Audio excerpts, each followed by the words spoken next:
Hello VVIT. ఒక student qualification would definitely be ఏదన్నా సరే నేను సాధించగలను అని ఎనీథింగ్ ఈ సొసైటీకి ఉపయోగపడేలా నేను సైతం ఈ సొసైటీ కోసం నేను అచీవ్ చేయగలను అన్న పట్టుదల ఉండాలి. అసలు నా ఫ్యామిలీకి, నా సొసైటీకి, నా దేశానికి నా వల్ల పేరు రావాలి అన్న పట్టుదలతో ముందుకు వెళ్లే క్వాలిఫికేషన్స్ ఉన్నవాళ్లే స్టూడెంట్స్ నా దృష్టిలో. ఈ నేపథ్యంలో welcome to campus connects and we are currently at VVIT college. ఇక్కడ చాలా మంది స్టూడెంట్స్ ఉన్నారు కదా, వీళ్ళ ఒపీనియన్స్ అసలు నేటి తరం పాలిటిక్స్ మీద ఎలా ఉంది, పాలిటీషియన్స్ గురించి వాళ్ళు ఏం ఎక్స్పెక్ట్ చేస్తున్నారు. చాలామంది పాలిటిక్స్కి దూరంగా ఉండాలి అని అనుకుంటారు, బట్ యాక్చువల్లీ గేమ్ చేంజర్స్ ఎవరు పాలిటిక్స్లో అంటే those are none other than students. ఈ నేపథ్యంలో their opinion matters a lot to us. కాబట్టి ఒకసారి వివిఐటి స్టూడెంట్స్తో కనెక్ట్ అవుదాం, వాళ్ళ మనసులో ఉన్న ఫీలింగ్స్ని తెలుసుకునే ప్రయత్నం చేద్దాం. First of all I would like to know మీరు ఏం సాధించాలనుకుంటున్నారు లైఫ్లో. హాయ్, నీ పేరు? నరేంద్ర. సో నరేంద్ర, చెప్పండి మీ గోల్స్ ఏంటి? How do you want to see your self down line the 10 years? I want to become well settled in life. Well settled అంటే like a millionaire. Millionaire, lovely. Okay. ఇంకా ప్రజలకు మంచి చేయాలి, నేను సంపాదించిన డబ్బుని ప్రజలకు పంచిపెట్టాలి అనేది నా ఉద్దేశం. మీరు సంపాదించి సమాజ సేవ చేయాలి అని అనుకుంటున్నారు. అంటే యూజువల్ గా ఇంజనీరింగ్ చదివే వాళ్ళందరూ ఇంజనీరింగ్ చదువు కంప్లీట్ అయిపోయిన వెంటనే అమెరికా వెళ్ళిపోతారు కదా, ఇంకా మీరు ఇండియాలో ఉండి ఏం సమాజ సేవ చేస్తారు చెప్పండి? నేను డైలీ చాలా మంది కష్టాలు చూస్తున్నాను, వాళ్ళ కష్టాలు చూస్తే నాకు చాలా బాధేసింది. సో నేను దేశంలో కష్టాలు లేకుండా చూడాలని నా అభిప్రాయం. అట్లీస్ట్ ఐడియాలజీ ఇలాంటి మైండ్ సెట్ దగ్గర నుంచి స్టార్ట్ అయితే ఇంప్లిమెంట్ చేయడానికి ఎంతో కష్టం అవ్వదు. మీ ఫ్యూచర్ గోల్స్ గురించి, మీ అంబిషన్స్ గురించి ఇంకెవరైనా మాట్లాడతారా? హాయ్, మీ పేరు? సోల్మన్. ఏంటి మీ ఫ్యూచర్ గోల్స్ ఏంటి? జిఆర్ఈ రాసి అమెరికా వెళ్దాం అనుకుంటున్నాను. ఇక్కడ ఎంఎస్ కంప్లీట్ చేద్దాం, డేటా సైన్స్ మీద కంప్లీట్ చేసి అలాగే ఇంటర్న్షిప్. ఇప్పుడు మన ఇండియా అనేది చాలా వరకు టెక్నాలజీ మీద డిపెండ్ అయి ఉండేది. హైదరాబాద్ కానీ ఇప్పుడు ఆంధ్రప్రదేశ్ కూడా డెవలప్ అవబోతుంది కాబట్టి ఐటీ మీద డిపెండ్ అయి ఉండేది. కాబట్టి సో డేటా సైన్స్ మీద మాస్టర్స్ చేసి స్టార్టప్ కంపెనీ, నా ద్వారా స్టార్టప్ కంపెనీ నా ఫ్రెండ్స్ని హైర్ చేసుకొని చేద్దామని నా ఐడియాలజీ. ఒక్కసారి సోల్మన్ గట్టిగా చప్పట్లు కొట్టరా. ఇక్కడ ఒక స్టార్టప్ పెట్టాలి అన్నది మీ అంబిషన్ అండ్ అందులో మీ ఫ్రెండ్స్నే పార్ట్నర్స్గా తీసుకోవాలని అనుకుంటున్నారు. Lovely, lovely, very good Solomon, all the best. Next ఇంకెవరైనా మాట్లాడతారా? చెప్పండి, మీ పేరు? చెన్నకేశ్వరరెడ్డి. సో చెప్పండి చెన్నకేశ్వరరెడ్డి, ఏం చదువుతున్నారు ఇప్పుడు మీరు? Engineering third year from IT branch. IT, okay. So me future goals ఏంటి? ఇప్పుడు ఇంజనీరింగ్ పూర్తయ్యాక ఏదో ఒక సాఫ్ట్వేర్ కంపెనీలో మనం మంచి జాబ్ చేస్తూ ఒక 5 to 6 years జాబ్ చేసి కొంత అమౌంట్ అనేది సేవింగ్ చేసి ప్రజలకు సేవ్ చేయాలనేది మన యొక్క ఎయిమ్. ఏ రకంగా సేవ చేయాలనుకుంటున్నారు? చిన్న గ్రామాల నుంచి ఒక సర్పంచ్గా ఫస్ట్ ఎన్నికై, అంటే ఇప్పుడు ఈ కాలంలో రాజకీయాలలో ఏంటంటే మనకి మన యొక్క సమాజంలో మనం సేవ చేయాలంటే మనీ కూడా చాలా అవసరం అవుతుంది. మనం ఏదన్నా ఒక ఎన్నికల్లో గెలవాలన్నా కూడా మనీ కూడా మనకి బాగా ముఖ్యం అవుతుంది. ఎందుకంటే ఇప్పుడు ప్రతి ఒక్కళ్ళు ఓటర్లు అనేవాళ్ళు మ్యాక్సిమం డబ్బు, మద్యం వీటికి కూడా బాగా ఇష్టపడుతున్నారు. సో వాటిని మనం కొంచెం దూరం చేయాలి. దాన్ని దూరం చేయాలన్నా, మనం అభివృద్ధి చేయాలన్నా కూడా కొంచెం మనీ అనేది అవసరం. సో మనం సమాజ సేవ చేయాలి కాబట్టి ఇట్లా ఒకటి కావాలి. రెండోది, మనం రీసెంట్గా తెలంగాణ ఎలక్షన్లో చూసాము, ఈ పట్టణ ప్రాంతాల్లో చాలామంది ఓటు శాతం చూస్తున్నట్లయితే 50% బిలో కూడా మనకి ఓటింగ్ అనేది జరగడం జరిగింది. సో అటువంటిది ముందు మనం ఎలిమినేట్ చేయాలనేది నా ఎయిమ్ అనమాట. How do we get that? ఎలా ఎలిమినేట్ చేస్తాం అంటే మనం అవేర్నెస్ కొన్ని ప్రోగ్రామ్స్ ద్వారా, అంటే మ్యాక్సిమం ఈ పట్టణ ప్రాంతాల్లో ఏంటంటే పెద్ద ఎంప్లాయీస్ కానీ చాలామంది పెద్ద రిచ్ క్యాండిడేట్స్ వీళ్ళంతా ఒకటి అనుకునేది అంటే మనము ఇట్లా వెళ్ళి ఆ ఓటర్ టైంలో లైన్లో నిలబడి మనము ఓట్లేసి ఇదంతా రిస్క్ ఎందుకని చెప్పి ఇళ్లలోనే కూర్చోవడం అనేది మెయిన్ అది జరుగుతుంది. గ్రామీణ ప్రాంతాల్లో చూసినట్లయితే 70 to 80% అనేది మనకి ఎన్నికలు అనేవి జరిగినాయి, కానీ ఈ పట్టణ ప్రాంతాల్లో జరగటం లేదు. ఈ రూరల్లో కూడా 75% జరగటం ఏంది, 100% మనకు ఉంది కదా, మినిమం 95% ఏమైనా జరగాలి కదా. మెయిన్ కొంతమంది ఈ గ్రామీణ ప్రాంతాల్లో ఉండే స్టూడెంట్స్ కూడా చాలామంది ఎక్కడెక్కడో జాబ్ చేస్తుంటారు. వీళ్ళంతా ఆ ఎన్నికల టైంకి రారు ఇక్కడికి. ఓటు ఉంది కానీ వినియోగం, అంటే ఓటు యొక్క ఇంపార్టెన్స్, ఓటు గురించి అవేర్నెస్ జనాల్లో కల్పించాలి, దానికోసం మీరు కృషి చేస్తారు ఇస్ వాట్ యువర్ సేయింగ్. ఒక్కసారి తను చెప్పిన ఆన్సర్కి ఇక్కడ ఉన్న వాళ్ళందరూ చేతులు పైకి పెట్టి క్లాప్స్ చేయరా please? Lovely, lovely. So importance of vote జనాలకి పెంచాలి అన్నది తన తాపత్రయం. Absolutely great, lovely talking to you. అయితే ఎగ్జాక్ట్ గా పాయింట్ లోకి వచ్చేసాడు చెన్నకేశవ్ రెడ్డి. యంగ్స్టర్స్ కూడా పాలిటిక్స్ లోకి రావాలి in a right proper way. నాకు తెలిసి యూజువల్గా పాలిటిక్స్ అంటే స్టూడెంట్స్ గొడవలు, యుద్ధాలు, ఫైట్లు, ర్యాలీలు, స్ట్రైక్లు ఇలా మిస్యూజ్ అవుతూ ఉంటుంది ఒక స్టూడెంట్ ఒక ఇంటెన్షన్. అలా కాకుండా ఒక రైట్ వేలో, ఇందాక మన చెన్నకేశవరెడ్డి చెప్పినట్టు ఒక రైట్ వేలో youngsters entering in to politics, is it good or bad? What is your opinion? నీ పేరు? నవ్య. నవ్య, హాయ్ నవ్య, చెప్పు Navya, what is your opinion? Personal opinion అయితే స్టూడెంట్స్ పాలిటిక్స్లోకి రావటం కరెక్ట్ వేలో అయితే అది చాలా బెటర్. ఎందుకంటే స్టూడెంట్స్ సో వాళ్ళకి వాళ్ళ ఇండెక్ట్ ప్రాబ్లమ్స్ ఏమి ఉన్నాయి ప్రజెంట్ స్టూడెంట్ మైండ్ సెట్ ఉంటుంది వాళ్ళకి. సో వాళ్ళ పిఓవి నుంచి వాళ్ళ సైడ్ నుంచి ఏమైనా ప్రాబ్లమ్స్ ఉన్నాయా, దాన్ని ఎలా రెక్టిఫై చేయొచ్చు, ఇంకా ప్రజెంట్ ఉన్న సిచ్యువేషన్ని ఎలా బెటర్గా చేయొచ్చు, ఆల్రెడీ ఉన్నదాన్ని మనకి ఎలా ప్రాబ్లమాటిక్గా అవుతుంది, అందరికీ ఓకే అయినా కొన్ని ప్రోగ్రామ్స్ అనేవి స్టూడెంట్స్కి సెట్ అవ్వవు. సో అది ఎలా సెట్ అవ్వదు, ఇవన్నీ కూడా ఒక స్టూడెంటే పాలిటిషియన్ అయితే బాగా యూజ్ అవుతాయి అనిపిస్తుంది. లవ్లీ లవ్లీ నవ్య. మీ ఫేవరెట్ పాలిటిషియన్ ఎవరు, ఎందుకు, ఏం చెప్పాలనుకుంటున్నారు? నా పర్సనల్గా చూసుకున్నట్లయితే అదేవిధంగా మన ఆంధ్రప్రదేశ్ రాష్ట్ర ముఖ్యమంత్రి గౌరవనీయులు శ్రీ వైఎస్ జగన్మోహన్ రెడ్డి గారు అంటే నాకు నిజంగా పర్సనల్గా చాలా ఎంతో ఇష్టమైన పొలిటీషియన్. ఇక ముఖ్యమంత్రిగా తాను తీసుకున్నటువంటి నిర్ణయాలు కానీ, పథకాలు కానీ, నవరత్నాలు కానీ ప్రతిదీ కూడా ఏది తీసుకున్నా సరే ఏది కూడా మన దేనికి తీసేయడానికి వీల్లేదు. ఎందుకంటే ఒక వ్యక్తి వచ్చిన దగ్గర నుంచి కూడా తనకి చిన్న స్థాయి నుంచి అంటే చదువుకునే ఏజ్ నుంచి ఒక ముసలి వ్యక్తి అయ్యేంత వరకు కూడా తనకు కావాల్సిన ప్రతిదీ కూడా మాకు జగనన్న ప్రభుత్వంలో మనందరం కూడా చూడగలుగుతాం. ఇక ఏజ్ లో కూడా చదువుకోవడానికి ఫీజు రియంబర్స్మెంట్ కానీ, గవర్నమెంట్ స్కూల్ చూస్తే ఇప్పటి వరకు కూడా ఇటువంటి రిఫార్మేషన్స్ అంటే నాడు నేడు కార్యక్రమాలు కానీ ఇటువంటి ఎన్నో కార్యక్రమాలు నాకు చాలా బాగా అనిపించాయి. ఆర్థిక అసమానతలు ఉండకూడదు అని అందరూ చెప్తున్నారు, కాస్ట్ రిజర్వేషన్ సొసైటీలో ఉండకూడదు అని చెప్తున్నారు, ఆక్యుపేషన్ ని బేస్ చేసుకొని డిఫరెన్సెస్ వస్తున్నాయి అన్నారు. సో ఈ ఆర్థిక అసమానతల్ని నివారించాలంటే మనం ఏం చేయాలి? ఎవరు మాట్లాడతారు దీని గురించి? యా చెప్పమ్మా, నీ పేరు? యుక్త. సో బేసిక్గా ఈ ఆర్థిక అసమానతలన్నీ ఫస్ట్ మనకు స్టార్ట్ అయ్యేది ఎడ్యుకేషన్ అనేది అందరికీ ఈక్వల్గా అందితే వాళ్ళందరికీ జాబ్స్ అనేవి వస్తాయి. సో జాబ్స్ ఈక్వల్గా అందరికీ ఉంటే అందరూ ఎంతో కొంత సంపాదిస్తారు, అందరికీ ఈక్వాలిటీ అనేది ఉంటుంది. సో బేసిక్గా ఎడ్యుకేషన్ బాగా చదువుకున్న వాళ్ళు బాగా సంపాదిస్తారు. సరే, అట్ ద సేమ్ టైం మనకి జాబ్స్ బయట లేవు కదా, రెసిషన్ ఉంది అంటారు. ఇప్పుడు జాబ్ లేని వాళ్ళు చదువుకున్న వాళ్ళు అయ్యి ఉంటే వాళ్ళే కదా మరి కొత్తగా స్టార్టప్స్ పెట్టి ఆంటర్ప్రెన్యూర్స్ అయ్యి ఇంకొక నలుగురికి 10 మందికి ఉద్యోగాలు ఇచ్చేది. ఇప్పుడు నేను చదువుకొని నేను ఇంకొక నలుగురికి ఉద్యోగాలు ఇవ్వచ్చు కదా, నేను ఒక ఆంటర్ప్రెన్యూర్ అయ్యి నేను ఇట్లా ఉంటే. సో ఎడ్యుకేషన్ అనేది అందరికీ ఈక్వల్గా ఇస్తే ఈ ఎకనామిక్ బ్యాక్వర్డ్నెస్ అనేది కానీ, క్యాస్టిజం కానీ ఇవన్నీ తగ్గుతాయి. ఆల్రెడీ క్యాస్ట్ వల్ల అందరికీ రిజర్వేషన్స్లో ఎడ్యుకేషన్ అనేది అందిస్తున్నారు కాబట్టి అదే ఎడ్యుకేషన్ని మనం ప్రాపర్గా యూటిలైజ్ చేసుకుంటే ఈ ఆర్థిక అసమానతలు కానీ, ఈ క్యాస్ట్ బ్యాక్వర్డిజం కానీ ఇవి ఏవి ఉండవు. Wonderful, very well said. ఒక సొసైటీలో ఆర్థిక అసమానతలను తొలగించాలి అని అంటే మోస్ట్ ఇంపార్టెంట్లీ ఎడ్యుకేషన్ అన్న ఒక weapon is very very very essential. అసలు మీకు ఫేవరెట్ పొలిటికల్ లీడర్ గా ఉండాలంటే, ఆ పర్టికులర్ లీడర్ కి రోల్ మోడల్ లాగా ఉండాలంటే క్వాలిటీస్ ఏంటి? మీ పేరు? శంకర్. శంకర్, చెప్పండి శంకర్. ఒక మంచి పొలిటీషియన్ అవ్వాలి అంటే ముందు ఒక 5 years స్పాన్ ఉంటుంది కదా, ఆ 5 years స్పాన్లో మన స్టేట్ని ఎలా డెవలప్ చేయాలి అన్న ఒక విజన్ ఉండాలి ముందు. సో అవేవే ఫీల్డ్స్లో అంటే జనరల్గా ఇప్పుడు స్టూడెంట్స్ బీటెక్ అయిన తర్వాత అయినా డిగ్రీ అయిన తర్వాత వచ్చి మెయిన్గా చూసుకునే ప్లేస్మెంట్స్, జాబ్స్. సో ప్లేస్మెంట్స్కి జాబ్స్కి కావాల్సిన కంపెనీస్ని స్టేట్స్లో బిల్డ్ చేసే ఒక ఆలోచన అనేది ఉండాలి ఒక పొలిటీషియన్కి, ఐదర్ సీఎం అవ్వచ్చు ఇంకెవరైనా సరే. సో నెక్స్ట్ మనం రోజు తినేది ఫుడ్, ఏ ఫుడ్ అయినా అది చపాతీ అవ్వచ్చు, రైస్ అవ్వచ్చు, ఏదైనా సరే పండించే రైతుకి ఒక హామీలా ఉండాలి. సో నేను మీకు ఉన్నాను, మీకు ఏ ప్రాబ్లం వచ్చినా నెక్స్ట్ వచ్చేసి ట్రాన్స్పోర్ట్ గురించి మేబీ అంటే ఇప్పుడు అందరూ ఒకే లెవెల్ కాదు, అందరూ అంటే కొంతమంది రిచ్ ఉండొచ్చు, కొంతమంది పూర్ ఉండొచ్చు. సో ట్రాన్స్పోర్ట్ ఫెసిలిటీస్ ఉన్నప్పుడు బస్సెస్ ఛార్జెస్ కానీ ఇలాంటివన్నీ మేనేజ్ చేసి ఇలా అంటే రీజనబుల్గా ఉండేలాగా, గ్రాసరీస్ అయినా ఏవైనా సరే రీజనబుల్గా అందించేలాగా, క్వాలిటీ కూడా అలాగే ఉండాలి. సో మన రాష్ట్రానికి కావాల్సిన అన్నిటి మీద ఒక విజన్ ఉండాలి, ప్రజలకి కావాల్సిన అవసరాల మీద ఒక ప్లాన్, ఒక ఫోకస్ ఉండాలి. అప్పుడు ఒక ప్రాపర్ రాజకీయ నాయకుడు అన్నది మీ opinion. Very well said Shankar, very well said. So Shankar opinions తో ఏకీభవిస్తూ ఇంకెవరైనా మాట్లాడతారా? Would anybody like to add some points to it? Right, మీ పేరు? యమున. యమున, చెప్పండి యమున. ఫస్ట్ అండ్ ఫార్మోస్ట్ ఒక పాలిటీషియన్కి ఉండాల్సిన first quality, he should be a leader, not a politician. And second foremost అంటే నేను తెలుసుకుందాం అనుకుంటున్నాను, ఒక లీడర్కి పాలిటీషియన్కి డిఫరెన్స్ ఏంటి యమున?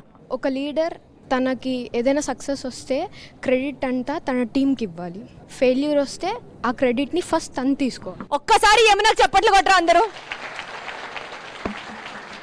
సెకండ్ క్వాలిటీస్ కరప్షన్ని అవాయిడ్ చేయాలి. తనతో వర్క్ చేసే మిగతా డిపార్ట్మెంట్స్లో ఉన్న వాళ్ళందరూ కరప్షన్కే ఎడిక్ట్ అవ్వకుండా తను ఫస్ట్ చూసుకోవాలి. Very well said Yamuna, very well said. ఇంకా ఎవరైనా చెప్తారా లీడర్ క్వాలిటీస్ ఎలా ఉండాలి, what are you all expecting అని? ఫస్ట్ పాలిటిక్స్ కానీ పొలిటీషియన్ కానీ లీడర్ అవ్వాలి అంటే ముందు అందరికి ఎక్స్ప్లెయిన్ చేయగలగాలి. ముందు లీడర్ అవ్వాలంటే అసలు ప్రాబ్లమ్స్ ఏమున్నాయో తెలిస్తేనే కదా లీడర్ అవుతారు.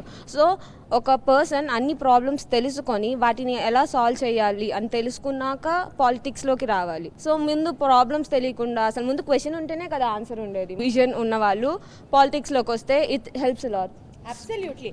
సొసైటీలో రిచ్ అని, పూర్ అని, బ్యాక్వర్డ్ కాస్ట్ అని, అదర్ కాస్ట్ అని, ఇలా ప్రతిదీ మనం ఎల్కేజీలో స్కూల్లో జాయిన్ అయ్యేటప్పటి నుంచి ఉద్యోగం చేయడానికి బయటకు వెళ్లే వరకు ఈ క్యాస్ట్ సర్టిఫికేట్ అనేది ఒకటి మనం ఫిల్ చేస్తాం కదా. సొసైటీలో క్యాస్ట్ కానీ రిజర్వేషన్స్ కానీ ఇవి ఇంపార్టెంటా? కొన్ని సంవత్సరాల నుంచి వస్తుంది లో caste people, high caste people, ఇదంతా పీపుల్లో బాగా ఎడిక్ట్ అయిపోయి ఉంది. సో ఉంది ఇన్ఈక్వాలిటీ. సో ఇన్ఈక్వాలిటీ ఉంది, అది మారాల్సిందే. అంటే ఎక్కడ మార్పు రావాలి?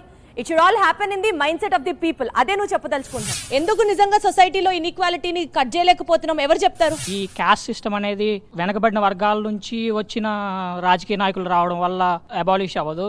బేసిక్గా కింది స్థాయి నుంచి వచ్చిన రాజకీయ నాయకులు వాళ్ళ ఎకనామిక్ ఫైనాన్షియల్ స్టేట్ నుంచి ఎవరైతే వస్తారో కింది స్థాయి నుంచి వాళ్ళ వల్ల అబాలిష్ అవుతుందని చెప్పేసి అనుకుంటున్నాను. వండర్ఫుల్. అయితే నాకు ఒక్క పాయింట్ చెప్పండి, ఇక్కడ ఉన్న వాళ్ళందరూ సొసైటీలో డిస్క్రిమినేషన్ ఉండకూడదు అనుకునే వాళ్ళేనా? ఉంటే బాగుండు అనుకునే వాళ్ళు ఎవరైనా ఉన్నారా? ఉండకూడదు అనుకునే వాళ్ళే కదా. No Hindu, no Muslim, no Christian, everybody are Indians. మేరా భారత్ మహాన్. మేనిఫెస్టో గురించి మీ ఎవరికైనా ఐడియాస్ ఉన్నాయా? ఒక మేనిఫెస్టో ఎలా డిజైన్ చేయాలి? ఒక పొలిటికల్ పార్టీ మేనిఫెస్టో ఎంత ఇంపార్టెంట్ ప్రజల్లోకి వెళ్ళడానికి? What you have to say? ఇప్పుడు ఖచ్చితంగా ఇది చేస్తాము అనే దాన్ని మీరు హామీగా తీసుకొని అది అప్పుడు మేనిఫెస్టోలో పెట్టాలి. ఇప్పుడు ఒక తీసుకున్నారు, ఒక హామీ పథకం అని ఇచ్చారు, అది జరగలేకపోతే ఇప్పుడు జనాల్లో మీ రీచ్ అనేది ఉండదు. నెక్స్ట్ దానికి పోతుంది. అది మేము ఖచ్చితంగా చేయగలము అనే దాన్ని మీరు మేనిఫెస్టోలో పెట్టుకుంటే అది చాలా ఇంపాక్ట్. వారసత్వ రాజకీయాల నుంచి వచ్చిన నేతలకి ఉండాల్సిన లక్షణాలు ఏమై ఉంటాయి? ఏం ఉంటే బాగుంటాయి? నా పేరు నివాస్, నేను సెకండ్ ఇయర్ చదువుతున్నాను. నేను వారసత్వ రాజకీయాన్ని అంటే ఒప్పుకుంటాను. ఎందుకంటే మన గ్రేట్ వైఎస్ఆర్ రాజశేఖర రెడ్డి గారు సార్ ఇప్పుడు జగన్మోహన్ రెడ్డి గారికి ఛాన్స్ రాకపోతే ఇంత పెద్ద గ్రేట్ లీడర్ అయ్యి మనకి ఇన్ని ఫెసిలిటీస్ వచ్చి ఒకవేళ లీడర్ అవ్వకపోయింటే మనం అందరం మిస్ అయిపోయేవాళ్ళం. మన దగ్గర ఇండివిజువల్స్ దగ్గర కూడా చాలా టాలెంట్ ఉంది, కానీ కొన్నిసార్లు వాళ్ళు అంటే ఎదిగిన తర్వాత మిస్యూజ్ చేస్తారు. సో నివాస్ ఒపీనియన్ ప్రకారం వారసత్వ రాజకీయాలు are fine provided leader equal గా కేపబుల్ గా ఉండాలి అన్నది నివాస్ ఒపీనియన్. అసలు ఒక స్టేట్ కి ఒక క్యాపిటల్ ఉండడం ఎంత వరకు కావాలనుకుంటున్నారు? అండ్ మీ అందరి డెఫినేషన్స్ లో క్యాపిటల్ సిటీగా ఉండాలంటే ఆ సిటీకి, ఆ ప్లేస్ కి ఉండాల్సిన క్వాలిఫికేషన్స్ ఏంటి? ఒక రాష్ట్రాన్ని ఒక రాజధానిగా గుర్తించేటప్పుడు ఆ ప్రదేశానికి పూర్వవైభవం ఉండాలి, అదేవిధంగా రాజకీయ ప్రాముఖ్యత ఉండాలి, అదేవిధంగా రాజకీయ అధికారులు మొదలగు ప్రజలు వాళ్ళందరూ రావడానికి అక్కడ ట్రాన్స్పోర్టేషన్ ఉండాలి. రైట్, ట్రాన్స్పోర్టేషన్ ఉండాలి. టెక్నాలజీ. ఒక మాటలో చెప్పాలంటే రాజధాని అనేది రాష్ట్రం మొత్తానికి గుర్తింపుగా ఉండాలి. So this is what you're expecting. Wonderful. ఇంకెవరైనా చెప్తారా రాజధానికి సంబంధించి? నా పాయింట్ ఆఫ్ వ్యూలో నేను వచ్చేసరికి అమరావతి వద్దనుకుంటున్నాను. ఎందుకంటే మనం అమరావతిలో సంవత్సరానికి 3 పంటల వరకు పండుతాయి. అక్కడ మన రైతులకి చాలా ఉపయోగాలు ఉంటాయి. సో నా పాయింట్ ఆఫ్ వ్యూ అక్కడ వచ్చేసరికి రైతులు ఎంతో లాభాన్ని పొందుతారు. అలాంటి స్థలంలో మనం దాన్ని బిల్డింగ్స్ ఇవి కట్టి నాశనం చేయదలుచుకోలేదు. సో అటు వైజాగ్లో అయితే బీచ్ ఎంత ఏరియా కాబట్టి మొత్తం శాండ్ ఉంటుంది. అక్కడ కట్టుకుంటే ఇండస్ట్రీస్ ఏమైనా అటు పెట్టుకోవాలి. ఇక్కడైతే రైతులకు చాలా ఉపయోగం ఉంటుందని నా ఒపీనియన్. ఇక్కడ ఉన్న స్టూడెంట్స్ లో ఒక్కొక్కళ్ళకి ఒక్కొక్క ఒపీనియన్. అసలు ఒక క్యాపిటల్ ప్లేస్ అంటే దానికి ఉండాల్సిన రికగ్నిషన్, దాని క్వాలిఫికేషన్స్ ఏంటి? క్వాలిఫికేషన్ వచ్చేసరికి మన రోడ్ ట్రాన్స్పోర్ట్ అన్ని సౌకర్యాలు ఉండాలి. అక్కడైతే పోర్ట్ కూడా ఉంది. మనం వేరే కంట్రీస్కి ఇంపోర్ట్ కానీ ఎక్స్పోర్ట్ కానీ చేయడానికి అవైలబిలిటీ ఉంది కాబట్టి మ్యాక్సిమం దాన్ని చూస్ చేసుకుంటారు అందరూ. ఎస్పెషల్లీ ఎడ్యుకేషన్ కి సంబంధించి మన ఎడ్యుకేషన్ వ్యవస్థ, విద్యా వ్యవస్థ, అందులో ఏమైనా మార్పులు చేయాల్సినవి ఉన్నాయా? ఎందుకంటే ఈ రోజు గవర్నమెంట్ బోలెడ్ స్కీమ్స్ కూడా అందించడం జరుగుతుంది. విద్య, వైద్యానికి సంబంధించి most important fields of development A state కైనా సరే, ఏ సొసైటీకి అయినా సరే. మరి ఇప్పుడున్న విద్యా వ్యవస్థకి సంబంధించి ఇప్పుడు చదువుకుంటున్న ఈ స్టూడెంట్స్ వాళ్ళకన్నా బాగా మాట్లాడే వాళ్ళు ఉండకపోవచ్చు. సో ఎవరు చెప్తారు నాకు? నువ్వే మాట్లాడతావా? పర్ఫెక్ట్. చేంజెస్ అంటే ఇండస్ట్రీ నీడ్స్ అండ్ టెక్నాలజీ అడ్వాన్స్మెంట్స్ని కూడా కన్సిడర్ చేసి వాళ్ళ కరికులంని ఇంకా అప్డేట్ చేసి గ్రూప్ డిస్కషన్స్ కానీ ప్రాజెక్ట్ బేస్డ్ లెర్నింగ్ కానీ లేదా రియల్ లైఫ్ అప్లికేషన్స్ని తీసుకొని స్టూడెంట్స్ని ట్రైన్ చేసే విధంగా వాళ్ళ టీచింగ్ మెథడ్స్ అనేవి ఇంప్లిమెంట్ చేయాలి. వాటితో పాటుగా most of the engineering colleges almost స్టార్టప్స్తో కానీ లేదా డిఫరెంట్ సాఫ్ట్వేర్ కంపెనీస్తో ఆల్రెడీ టైఅప్ అయి ఉన్నాయి. అవి కాకుండా కొన్ని ఇండస్ట్రీస్తో కూడా కొలాబరేటివ్గా ఉండేవి చాలా తక్కువ ఇంజనీరింగ్ కాలేజెస్ ఉన్నాయి. కాబట్టి ఇంజనీరింగ్ చేసే ప్రతి స్టూడెంట్కి అది ఉండేలాగా అయితే లేదు. చాలా తక్కువ ఇంజనీరింగ్ కాలేజెస్లో కొన్ని స్టేట్స్లో మాత్రమే మనకి అది అలా ఉంది. ప్రెజెంట్ ఉన్న జనరేషన్లో మనకి ఆర్టిఫిషియల్ ఇంటెలిజెన్స్ కానీ cyber security, internet of things ఇవన్నీ ర్యాపిడ్గా ఇంక్రీజ్ అవ్వడం అనేది మనం డే టు డే లైఫ్లో చూస్తున్నాము. ఫ్యూచర్లో వీటి యొక్క యూజ్ ఇంకా ఉంది కాబట్టి దానికి సంబంధించిన స్కిల్స్ మీద ఫోకస్ చేయాలి. లైక్ ప్రోగ్రామింగ్ స్కిల్స్ కావచ్చు, ప్రాబ్లమ్ సాల్వింగ్ స్కిల్స్ కావచ్చు, కమ్యూనికేషన్ స్కిల్స్, ఇట్లా వాళ్ళ స్కిల్స్ అన్ని డెవలప్ చేసుకోవాలి. అంటే ఇప్పటి వరకు మన ఎడ్యుకేషన్ సిస్టంలో మనం స్కిల్ బేస్డ్ ఎడ్యుకేషన్ అందించలేకపోతున్నాం. That's what you mean to say. అందిస్తున్నారు కానీ అది అందరికీ అందట్లేదు. అది మెయిన్ ఆస్పెక్ట్గా కన్సిడర్ చేసుకొని అది ఇంప్లిమెంట్ అవ్వాలి students. Very well said. So ఇవాల్టి మన విద్యా వ్యవస్థలో education based on skill based education అన్నది అందరికీ అందేటట్టుగా ప్లాన్ చేయాలి అన్నది యామిని ఐడియా. ఇంకెవరైనా చెప్తారా మన విద్యా వ్యవస్థలో ఎలాంటి మార్పులు వస్తే బాగుంటుంది అనుకుంటున్నారు being a student? First of all ఒక స్టేట్కి 3 pillars ఉంటాయి. First one is education, second one is hospitality, third one is food are agriculture. Perfect state development అనేది ఈ 3 pillars మీద స్టాండ్ అయి ఉంటుంది. కమింగ్ టు ఎడ్యుకేషన్, వైఎస్ఆర్ ప్రభుత్వంలో చాలా మార్పులు తీసుకొచ్చారు ఎడ్యుకేషన్లో. లైక్ మెయిన్గా నాడు నేడు అనే వ్యవస్థ నాకు బాగా నచ్చింది. స్కూల్స్ అనేవి చాలా బాగా ట్రాన్స్ఫార్మ్ అయ్యాయి. లైక్ ప్రైవేట్ స్కూల్స్ లాగా తీర్చిదిద్దారు. That's one of the main thing. Coming to the education point, CBSE అనే ఒక కొత్త కాన్సెప్ట్ని జగన్ ప్రభుత్వం తీసుకొచ్చింది. That's really good. ఇంకా దాన్ని ఇంప్లిమెంట్ చేయాలి, దాన్ని ఇంకా ముందుకు తీసుకెళ్లాలని నేను కోరుకుంటున్నాను. ఇంకోటి ఇక్కడ ఎడ్యుకేషన్ డెవలప్ అవ్వాలంటే మెయిన్గా టీచర్స్ని బెస్ట్గా ట్రైన్ చేయాలి. That's my point. ఎందుకంటే మా ఫ్యామిలీలో కూడా టీచర్స్ ఉన్నారు. My mother is a teacher, government teacher. వాళ్ళని ట్రైన్ చేస్తే ఎడ్యుకేషన్ బాగా డెవలప్ అవుతుందని నా ఒపీనియన్. సో టీచర్స్కి కూడా మోడర్న్ టెక్నాలజీ, మోడర్న్ లెర్నింగ్ మీద వాళ్ళకు కూడా నేర్పించాలి అనేది నా ఒపీనియన్. ఎడ్యుకేషన్ ఉంటే ఎంత సామాన్యుడి వ్యక్తి అయినా తన అనుకున్న గోల్ రీచ్ అవ్వగలడు. ఇప్పుడు తను చెప్పినట్లుగా ఇప్పుడు మన జగనన్న ప్రభుత్వమే తీసుకుంటే స్కూల్స్ని ట్రాన్స్ఫార్మ్ చేశారు, నాడు నేడు పెట్టడం జరిగింది. దాని తర్వాత స్కూల్ డ్రాప్అవుట్స్ తగ్గించడానికి స్కూల్స్లో ఎస్పెషల్లీ గర్ల్స్ స్టూడెంట్స్ డ్రాప్అవుట్స్ తగ్గించడానికి బాత్రూమ్స్ కన్స్ట్రక్ట్ చేశారు. అండ్ మధ్యాహ్నం భోజనం కింద ఫుడ్ పెడుతున్నారు, చాలా న్యూట్రిషియస్ ఫుడ్ ఇస్తున్నారు. దాని తర్వాత ఇందాక తను చెప్పినట్లుగా మంచి టెక్నాలజీ బైజూస్ యాప్ని కూడా స్టూడెంట్స్కి ఇన్వాల్వ్ చేశారు. అందరికీ ట్యాబ్స్ ఇస్తున్నారు. మన ఎడ్యుకేషన్ సిస్టంలో ఇప్పటికీ ఉన్న జగనన్న ప్రభుత్వం బోలెడన్ని రిఫార్మ్స్ తీసుకొచ్చారు. ఈ రిఫార్మ్స్తో కాకుండా ఇంకేమన్నా ఎడ్యుకేషనల్ సిస్టంలో రిఫార్మ్స్ రావాలి అని మీరు కోరుకుంటున్నారా? ఎడ్యుకేషన్ సిస్టంలో రిఫార్మ్స్ వచ్చేసి ముందుగా దాని సిలబస్లో రిఫార్మ్స్ రావాలి. నేను పుట్టినప్పటి నుంచి ఇంకా ముందు నుంచి ఉన్న సిలబస్సే ఇప్పటికీ మా జూనియర్స్, వాళ్ళ జూనియర్స్ కూడా అదే సిలబస్ చదువుతున్నారు. బట్ బయట వరల్డ్ మాత్రం ఒక్కొక్కలా మారిపోతుంది. అలాంటి సిలబస్ని పెట్టుకొని ఎవరైనా ఎలా డెవలప్ అవ్వగలరు? సో ఫస్ట్ దాని సిలబస్లో మెయిన్ రీఫార్మ్ అనేది రావాలి. అలాగే నెక్స్ట్ వచ్చేసి ఓన్లీ థియరిటికల్గా కాకుండా ప్రాక్టికల్గా కూడా ఎడ్యుకేషన్ అనేది స్టూడెంట్స్కి అందివ్వాలి. ఎడ్యుకేషన్ అంటే ఓన్లీ చదువులు, సైన్స్, సోషల్ ఇవే కాదు కదా, ఫిజికల్ ఎడ్యుకేషన్ లైక్ స్పోర్ట్స్ అది కూడా. ఎందుకంటే ఒలింపిక్స్లో కానీ కామన్వెల్త్ గేమ్స్లో కానీ ఇండియా నుంచి చాలా తక్కువ పార్టిసిపెంట్స్ అనేది ఉంటారు. బయట వేరే కంట్రీస్లో నుంచి ఎక్కువ ఉంటారు. సో ఫిజికల్ ఎడ్యుకేషన్లో కూడా రిఫార్మ్స్ అనేవి తేవాలి. Very well said, very well said. ఇంకా ఎడ్యుకేషన్ సిస్టమ్ గురించి రిఫార్మ్స్ ఎవరైనా మాట్లాడతారా? ఎడ్యుకేషనల్ సిస్టమ్ అనేది ప్రెసెంట్ ఇయర్స్లో చాలా చేంజ్ వచ్చింది. Almost 180 degree change. ఎలా అంటే ప్రీవియస్లీ మనకి మన పేరెంట్స్ని ఎగ్జాంపుల్గా తీసుకుంటే వాళ్ళకి కంప్లీట్లీ థియరటికల్ ఎడ్యుకేషన్ అనేది ఉంది. బట్ మనకి ఇప్పుడు ప్రెజెంట్ రీసెంట్ ఇయర్స్లో చేంజ్ వచ్చింది. ఏంటి అంటే ప్రాక్టికల్ బేస్డ్ ఎడ్యుకేషన్ అనేది ప్రెజెంట్ వస్తుంది. మనకి రీసెంట్ ఇయర్స్లో వచ్చిన వన్ ఆఫ్ ద చేంజెస్ ఏంటి? CBSE and IB. ప్రీవియస్గా ప్రైవేట్ స్కూల్స్లో మాత్రమే అవి ఉండేవి.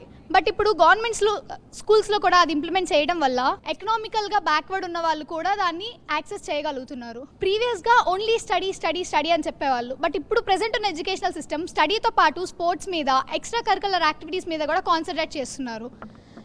ఎలా అంటే కొత్త స్కీమ్స్ పెడుతున్నారు, కొత్త లాంగ్వేజెస్ నేర్పిస్తున్నారు. ఆల్సో వాళ్ళకి కొత్త ఏరియాస్లో ఆర్ట్స్ కానీ క్రాఫ్ట్స్ కానీ వాటిలో కూడా డెవలప్ చేస్తే నాకు అర్థమైంది ఏంటంటే ఎడ్యుకేషనల్ సిస్టమ్ ఇప్పుడు ఏదైతే నడుస్తుందో మన సమాజంలో you are absolutely contented with it. ప్రీవియస్గా ఉన్న దాంట్లో కంటే ప్రెసెంట్ ఇంకా అప్డేట్ అవుతూ ఉంది. కంటిన్యూస్గా ఇలానే అప్డేట్ అవుతుంటే ఇంకొక నెక్స్ట్ డెకేడ్కి ఆర్ ఇంకా నెక్స్ట్ 5 yearsకి కంప్లీట్గా చేంజ్ అవుతుంది and it will be history maybe. Yeah, wonderful. So you are very happy with what is happening now. Great.